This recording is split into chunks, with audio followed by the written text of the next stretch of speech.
Pues bien, señor, para cuando Obed conoció a los isleños ya les corría por las venas mucha sangre de pez que les venía de las bestias. Cuando envejecían y empezaban a notárseles, no tenían más remedio que esconderse hasta que les venían ganas de irse a la mar. Algunos tenían más sangre de bestia que otros, y también se daba el caso del que no llegaba a caminar lo suficiente para vivir en el fondo. Pero en fin, casi todos se convertían en monstruos como ya se les había advertido.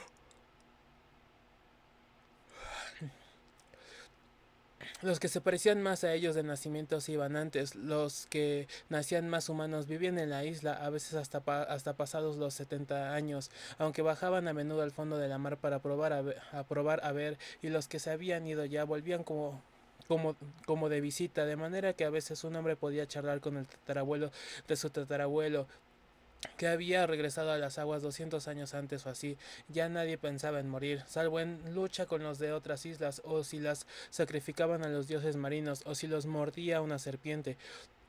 O también si se enfermaban antes de regresar a las aguas, sencillamente se pasaban la vida esperando a que les viniese el cambio, que ya se había acostumbrado a él y no les parecía tan horrible. Pensaban que la transformación valía la pena, y me imagino que Obed pensaría lo mismo cuando recapituló lo que le había contado el viejo Wallachea. Sin embargo, Wallachea era uno de los pocos que no tenían mezcla de sangre en las venas, era de la familia real y solo se casaba con los de las familias reales de otras islas. Wallachea le enseñó a Obed una gran cantidad de ritos y conjuros relacionados con aquellas bestias marinas y le mostró algunas obras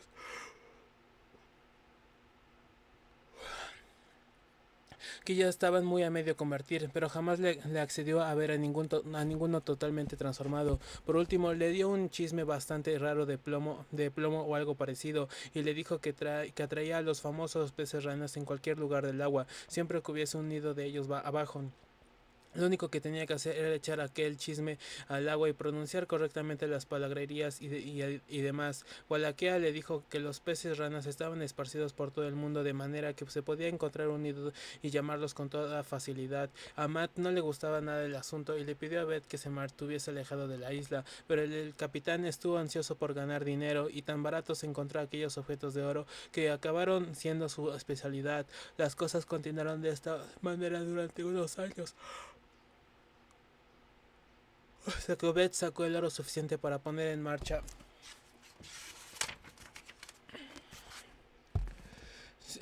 la refinería en el edificio de una vieja fábrica de White. No vendía las joyas tal como las llegaba a las manos, porque la gente habría hecho demasiadas preguntas, pero a veces alguno de su tripulación robaba alguna que otra pieza y la vendía por su cuenta. Otras veces Obed permitía que las mujeres de su familia se adornaran con ellas como hacen todas las mujeres del mundo.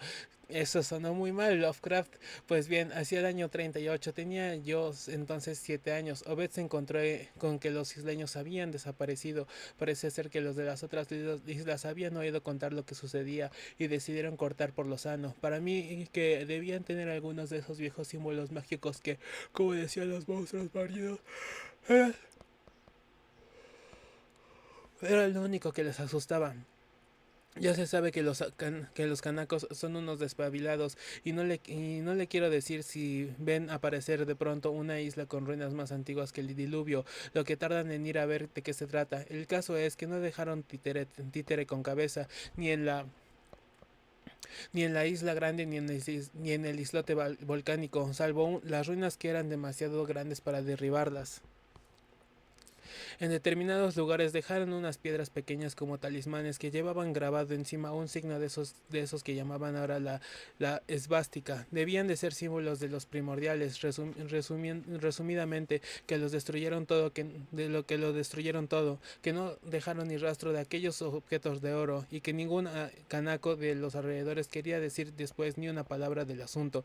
Incluso juraban que nunca habían vivido nadie en aquella isla. Naturalmente, a Obed le sentó muy mal, porque para él suponía el fin de su negocio. Todo Innsmouth sufrió las consecuencias también, porque en aquellos tiempos lo que beneficiaba al armador beneficiaba al mismo tiempo a la población. La mayoría de las gentes de por aquí tomó las cosas con resignación, pero estaban arruinados, porque la pesca se agotaba y ninguna de las fábricas marchaba bien. Entonces Obed empezó a maldecir a las gentes por pasarse la vida rezando estúpidamente al Dios de los cristianos, que no servía para nada.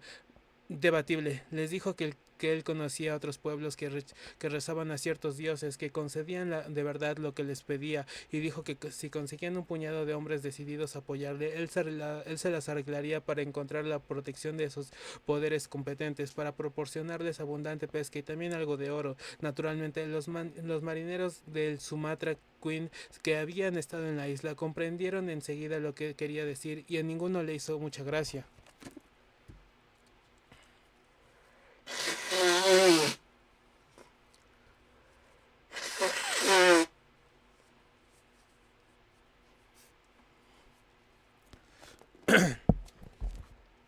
Tener que acercarse a los monstruos marinos, pero había muchos que no sabían nada de aquello y les hizo mucha impresión lo que Obed dijo de estos dioses nuevos o viejos, según se mire, y empezaron a preguntarle cosas sobre esa religión que tanto prometía.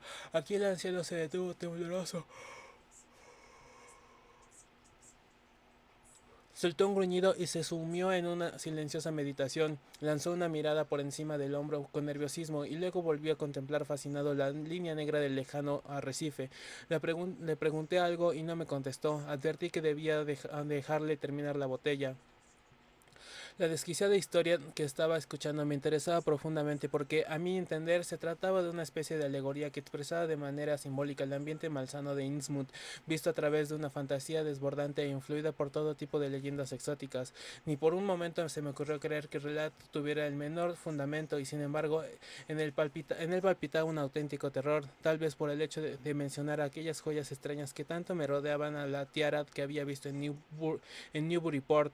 Después de todo, lo más factible era que aquel ornamento procediera de alguna isla perdida y que el extravagante relato de Zadok fuera una argucia más del difunto Obed y no un delirio suyo de borrachín. Le alargué la botella y el viejo la apuró hasta la última gota. Toleraba el alcohol de una manera asombrosa. A pesar de la cantidad de whisky ingerido, no se le trabó la lengua ni una vez. Después de acabar la botella, lamió el bote, el lamió el gollete y se le metió en el bolsillo. Luego comenzó a cabecear y a susurrar por sí cosas inaudibles. Me aproximé más a él para ver si le entendía alguna palabra y me pareció pillarle una sonrisa burlona tras sus bigotes enmarañados y manchados. Efectivamente, estaba hablando y pude entender qué decía. Pobre Matt, no se estuvo quieto, no, quiso poner a la gente de su parte y habló muchas veces con los predicadores, pero no sirvió de nada. Al sacerdote congregacionista lo echaron del pueblo, el metodista se largó, el anabaptista, que se llamaba Resolvet Badcock no se le volvió a ver. Ira de Jehová, yo no era más que un chiquillo, pero oí lo que oí y vi lo que vi. Dagon y Astaroth, Belial y Belzebub, el becerro de oro y los ídolos de Canaán y de los filisteos, abominaciones de Babilonia, Tekel, Upharsin. Nuevamente se detuvo. Me pareció por la mirada empadada de sus ojos azules que se encontraban muy cerca de la embriaguez, pero cuando lo sacudí levemente del hombro, se volvió con asombro. Vi vivacidad y soltó unas cuantas frases aún más sibilinas, así que no me cree, jejeje. Entonces dígame usted, joven, ¿por qué se iba el capitán Obed de noche en bote junto con otros 20 tipos al arrecife del diablo y allí se ponían a cantar todos a voz en cuello, que podía oírseles desde cualquier parte del pueblo cuando el viento venía de la mar? ¿Por qué, y por qué me arrojaban unos bultos pesados al agua por un lado del arrecife donde ya puede usted echar un escándalo como de aquí a mañana, que no le llegará jamás al fondo? Y me puede decir qué hizo él con aquel chisme de plomo que le dio Wallachea. Vamos, dígame, ya me puede explicar qué letanías encontraban todos juntos en la noche de Walpurgis y en los de difuntos, y por qué los nuevos sacerdotes de la iglesia, que habrían sido antes marineros, se vestían con extraños atuendos y se ponían esas especies de coronas de oro que Obed había traído. Los empapados ojos azules de Zadok Allen tenían ahora un brillo maníaco, casi demencial, y erizados los sucios pelos de su barba descuidada. Debió percatarse de mi involuntario gesto de apresión, porque se echó a reír con perversidad. Ja, ja, ja. Empieza a ver claro, seguramente le habría gustado estar en mi pellejo en aquel entonces y ver por la noche desde lo alto de mi casa las cosas que pasaban en la mar. Bueno, yo era pequeño, pero también son pequeños los conejos y tienen grandes orejas, y lo que es yo, no me perdía ni palabra de lo que contaban del capitán Obed y de los que salían con los que salían con él al arrecife. Jeje, y la noche que subí al terrado con el catalejo de mi padre y vi el arrecife lleno de formas que se echaban al agua en el momento de salir de luna. Obed y los demás estaban en el bote, en la parte de acá, pero aquellas formas se zambulleron con el otro lado, donde el agua es más profunda, y no volvieron a aparecer. Le habría gustado ser chiquillo y estar solo allí arriba, viendo aquellas formas que no eran humanas. Ja, ja, ja. El anciano estaba volviendo perturbado, cosa que me empezó a preocupar. Me puso en el hombro su mano nudosa y se me aferró de manera perturbadora. Imagínese que una noche se asoman por el terrado y ve que en el bote de Obed se llevan un bulto pesado, que lo echan al agua por el otro lado del arrecife. Luego se entera usted al día siguiente de que ha desaparecido de su casa un muchacho. ¿Qué le parece? Ha vuelto a ver usted a Hiram Hillman por casualidad, y a Nick Pierce, y a Louie White, y a Don Hiram Southwick y a Henry Garrison, ¿eh? ¿Los ha visto usted? Pues yo tampoco. Bestias que hablan por señas con las manos. Es lo que tenían manos de, con eso eso las que tenían manos de verdad. Pues bien, señor, fue entonces cuando Beth empezó a levantar cabeza de nuevo. Sus tres hijas comenzaron a llevar adornos de oro que nunca se les había visto antes, y volvió a salir humo por las chimeneas de la refinería. A los demás también se les vio progresar. De repente empezó a haber abundante pesca, de manera que no tenía uno más que echar las redes y cargar. Y sabe Dios las toneladas de pescado que embarcábamos para Newburyport, Arkham y Boston. Fue entonces cuando Obed consiguió que se tendiera el ferrocarril.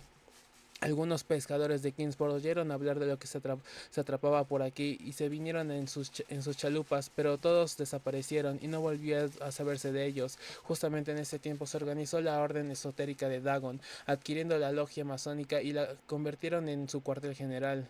Jejeje, Matt era masón y se quiso negar a que vendieran la logia, pero justamente entonces desapareció. Fíjese bien, yo no digo que Obed quisiera que las cosas pasaran igual que en aquella isla de Kenacos. Estoy por asegurar que al principio no quería que la gente llegara a mezclar su sangre con las bestias marinas, pero luego procrear hijos que andando el tiempo regresan a las aguas y se volvieron inmortales. Él lo que ambicionaba era el oro y estaba dispuesto a pagarlo bien pagado, y me figuro que al principio los demás estarían conformes. Por el año 46 el pueblo dio mucho de qué hablar, ya desapareció demasiada gente y los sermones de los domingos eran cosa de locos, y a todas horas se hablaba del arrecife. Creo que algo Creo que algo puse yo también de mi parte, porque fui y le conté a Selectman Mowry lo que había visto desde el terrado de casa. Una noche salió la pandilla de Obed en dirección al arrecife y oí un tiroteo entre varios botes. Al día siguiente Obed y 32 más estaban en la cárcel. Todo el mundo se preguntaba qué habría pasado exactamente y de qué se les culpaba. Dios mío, si hubiéramos podido presidir lo que había de pasar 2 semanas después, porque en todo ese tiempo no se había echado ni un solo bulto más a la mar. Se notaba que Sadok Allen, los síntomas del terror y el agotamiento, dejé que guardara silencio durante un rato. Yo no hacía más que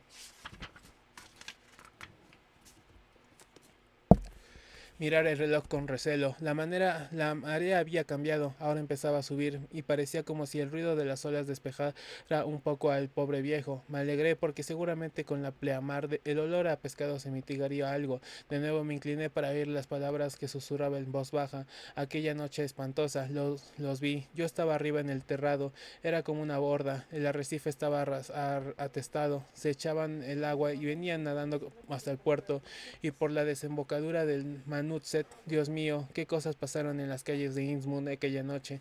Llegaron hasta nuestra puerta y la golpearon, pero mi padre se negó a abrir. Luego salió por la ventana de la cocina con su escopeta en busca de Select Man Mowguri a ver qué se podía hacer. Hubo gran cantidad de muertos y heridos, disparos, gritos por todas partes, en Old Square, en Town Square, en New Church Green.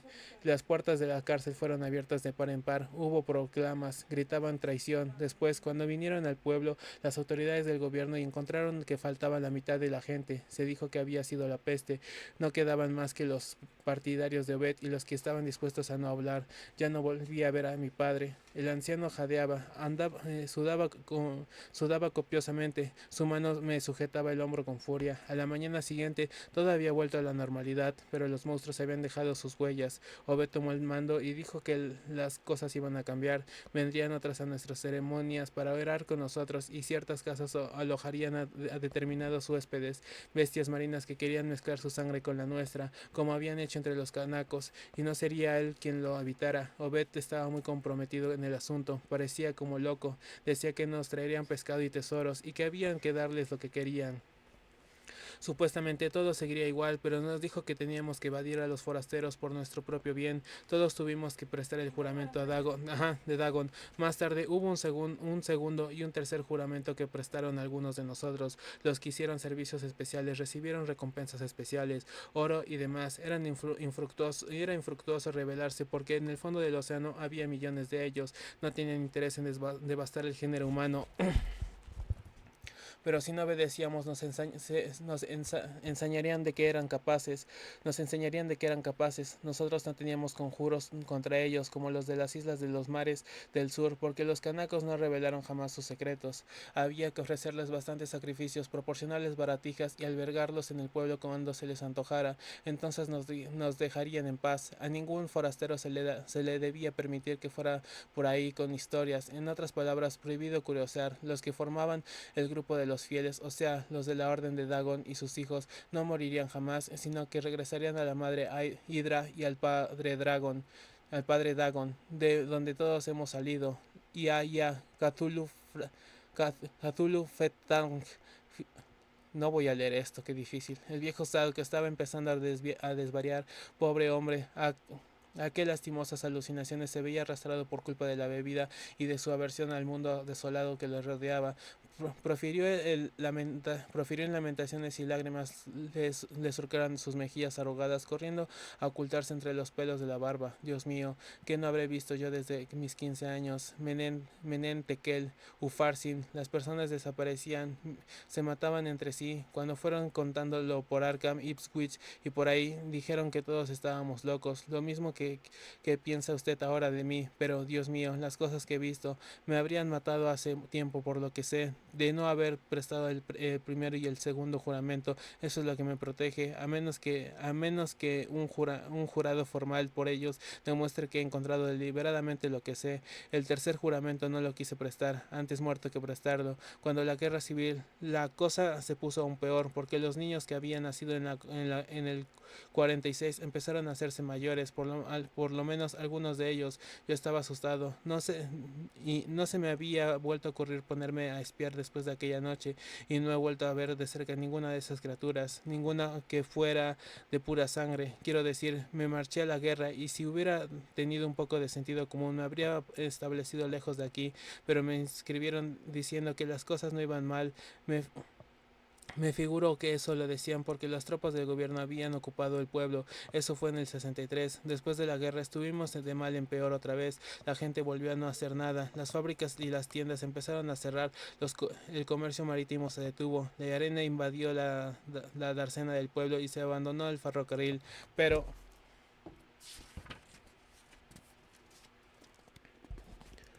esas cosas seguían nadando en el mar y en el río y pululando por el arrecife, y cada vez se iban sellando más ventanas en los pisos superiores de las casas, y cada vez se oían más ruidos en edificios que se presumían deshabitados. La gente cuenta muchas cosas de nosotros. Algo ha oído usted también, a juzgar por las preguntas que me hacen. Dicen que si se ven ciertas cosas por aquí, y se hablan también de joyas extrañas que aparecen aún de cuando en cuando, no siempre fundidas del todo, total, nada, y en el fondo no creen lo que dicen, piensan que los objetos de oro provienen de un botín que escondieron los piratas y están convencidos de que las gentes de Innsmouth son de sangre extranjera o padecen no sé qué enfermedad. Por otra parte, aquí tratan de echar a los forasteros tan pronto como ponen los pies y si se quedan no les dejan demasiadas ganas de escudriñar, sobre todo por la noche. Los animales, recuerdo yo, se engambritaban en cuanto se les ponía delante de alguien de aquí. Los caballos en particular. Más adelante con el automóvil desapareció ese problema.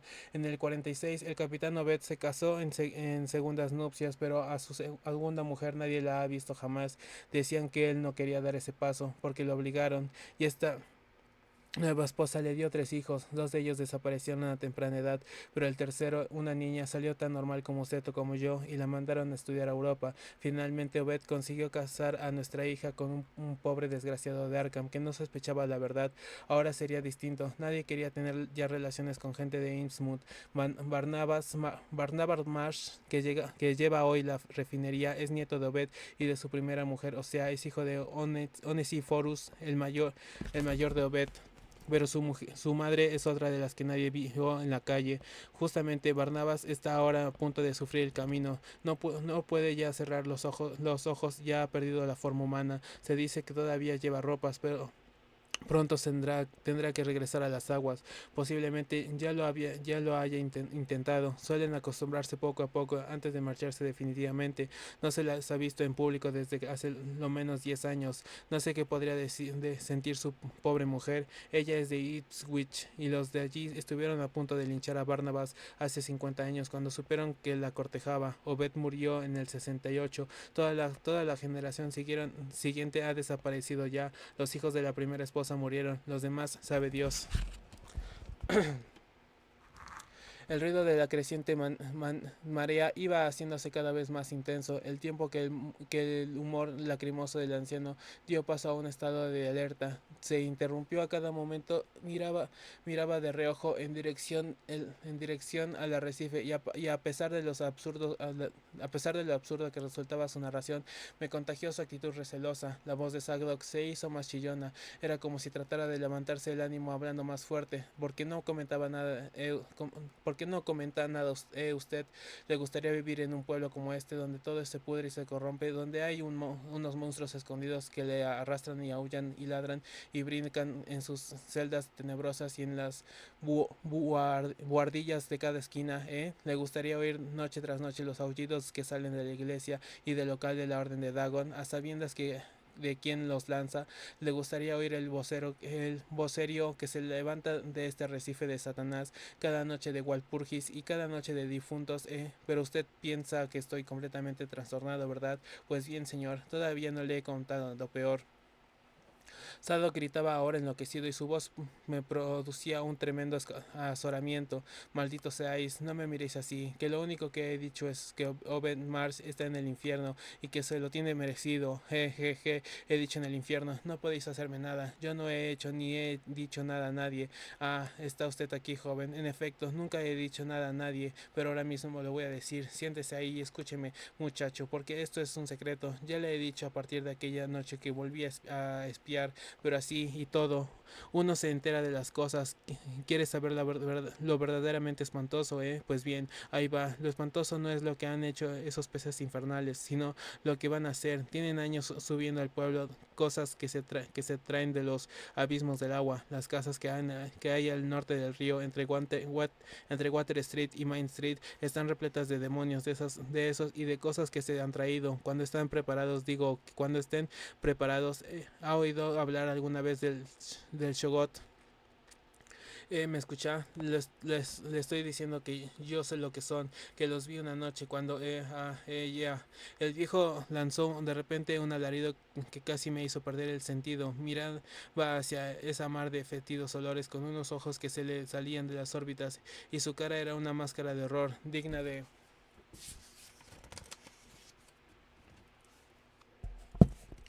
Una tragedia griega. Su garra huesuda se clavó dolorosamente en mi hombro y no me soltó cuando me volví a mirar hacia el punto donde miraba él. No había nada, solo la marea creciente y una serie de olas que rompían aisladas, lejos de la línea larga y espumosa de las rompientes. Pero entonces todo comenzó a zarandearme y me volví hacia él. Su estupefacto terror dio paso a una tempestad de movimientos nerviosos y explosivos. Por fin recuperó la voz, una voz temblorosa y susurrante. Márchese de aquí, márchese, nos han visto, márchese, por lo que más quiera, no se quede ahí, no saben, lo saben ya, corra deprisa, márchese de este pueblo. Otra ola pesada rompió contra las ruinas del embarcadero abandonado y el loco susurró el viejo y se convirtió en un alarido inhumano que helaba la sangre. ¡Ea! ¡Ea! Antes de que yo pudiese cobrarme de mi sorpresa, soltó mi hombro y se lanzó como loco hacia la calle, doblando en dirección norte por delante de la ruinosa fachada del almacén. Eché un vistazo al mar, pero seguía sin ver nada. Cuando llegué a Water Street, miré al lago de la calle y no había ya el menor rastro de Sadok Allen.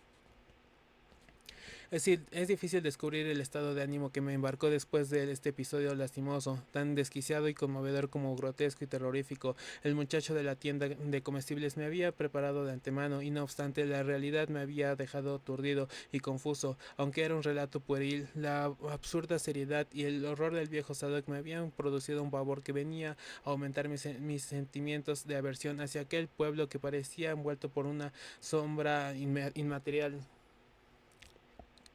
Ya reflexionaría más adelante sobre aquella historia para ver lo que tenía en desierto. Por el momento deseaba no pensar más en ello. Se me estaba escuchando echando el tiempo encima de manera peligrosa. Eran ya las 7:15 por mi reloj. El autobús para Arkham salía de la plaza a las 8, así que traté de orientar mis pensamientos hacia lo práctico y caminé apresuradamente por las calles miserables y desiertas en busca del hotel donde había consignado mi maleta, delante del cual tomaría mi autobús. La dorada luz del atardecer comunicaba a los decrépitos tejados y chimeneas cierto encanto misterioso y sereno. No obstante, me sentía de receloso instintivamente y mirando hacia atrás con disimulo. Pensaba con alivio en verme lejos del maloliente pueblo de Innsmouth, y ojalá hubiese otro vehículo que no fuese el del siniestro Sargent. No obstante, no quería correr. A cada paso surgían detalles arquitectónicos que valía la pena contemplar.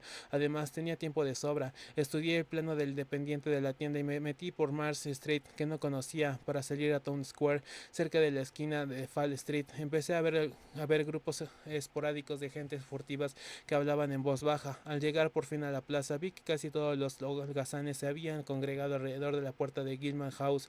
Parecía como si aquella infinidad de ojos saltones e inmóviles estuvieran fijos en mí, mientras pedía mi maleta en el vestíbulo. Interiormente hacía votos porque no me tocara de compañero de viaje ninguno de aquellos tipos desagradables. Un poco antes de las 8 apareció petardeando el autobús con 3 viajeros, un individuo de aspecto esquivo desde la acera. Dijo unas palabras incomprensibles al conductor Sargent bajo el saco del correo y un rollo de periódicos y entró en el hotel, mientras los viajeros, los mismos hombres a quienes habían visto llegar a Newburyport aquella mañana, se encaminaron a la acera con su paso bamboleante y cambiaron con un holgazán algunas desmayadas palabras ásperas y en una lengua que de ningún modo era inglés. Subí al coche vacío y ocupé el mismo asiento que al venir, pero no hice más que sentarme cuando reapareció Sargent y empezó a hablarme con un repugnante acento gutural. Al parecer estaba yo de mala suerte, el motor no iba bien. Había podido llegar a Innsmouth, pero era imposible continuar el viaje hasta Arkham. No era imposible repararlo esta noche. Tampoco había otro medio de transporte. Sargent lo sentía mucho, pero yo tenía que parar en el Hillman. Probablemente el conserje me haría un precio accesible. No se podía hacer otra cosa. Casi desalentado por este contratiempo imprevisto y realmente atemorizado ante la idea de pasar allí la noche, dejé el autobús y volví a entrar al vestíbulo. Mala idea, muy mala idea del hotel, donde el conserje del turno de noche, un tipo hosco y de raro aspecto, me dijo que el penúltimo piso tenía una habitación, la 428, que era grande, aunque sin agua corriendo, que costaba $1 la noche. A pesar de lo que me había contado Newburyport sobre este hotel, firmé en el registro, pagué mi $1 y dejé que el conserje recogiera mi maleta, y subí tras él los 3 tramos de estropeadas escaleras. Finalmente recorrimos un pasillo polvoriento y desierto. Llegamos a mi habitación. Era un lúgubre cuartucho trasero con dos ventanas y un mobiliario barato y gastado. Las ventanas daban a un patio oscuro cerrado entre dos bajos edificios abandonados, y desde allí podía contemplarse todo un panorama de tejados decrépitos que se extendía hacia poniente hasta las marismas que rodeaban la población. Al final del pasillo había un cuarto de baño, reliquia deprimente, que constaba de una taza de mármol, una bañera de estaño, una luz bastante floja, cuatro paredes despintadas y numerosas tuberías de plomo. Como aún era del día, bajé a la plaza a ver si podía cenar, y una vez más observé que los holgazanes me miraban de manera especial. La tienda de comestibles estaba cerrada, así que no tuve más remedio que entrar en el restaurante. Me atendieron un hombre de cabeza estrecha y ojos inmóviles, y una moza de nariz aplastada y unas manos increíblemente vastas y torpes. Como no había mesas, tuve que cenar en el mostrador, lo que me permitió comprobar que afortunadamente casi toda la comida era de plata. Tuve bastante con un Tuve bastante con un tazón de sopa de verduras y regresé enseguida a la fría habitación de Gilman. Al entrar, tomé el periódico de la tarde y una revista llena de cagadas de mosca que había en un estante estropeado junto al pupitre del conserje.